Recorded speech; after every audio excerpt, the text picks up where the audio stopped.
আজ লাঞ্চে বেশি কিছু করিনি, শুধু করেছি একটু উচ্ছে আলু পেঁয়াজ দিয়ে ভাজা আর একটু ডিমের ঝোল। একটু ঝোলটা বেশি রেখেছি, ডিমটা মাঝে মাঝে একটু পাতলা ঝোল খেতে ইচ্ছে করে।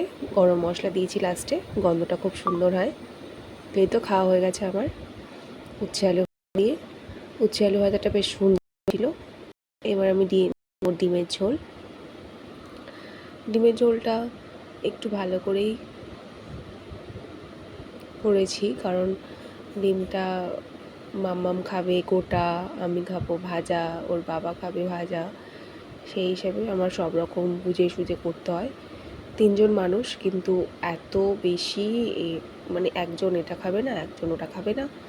তো এই তো দেখো, এই আমার রান্নাবান্না আমরা খেয়ে নিচ্ছি।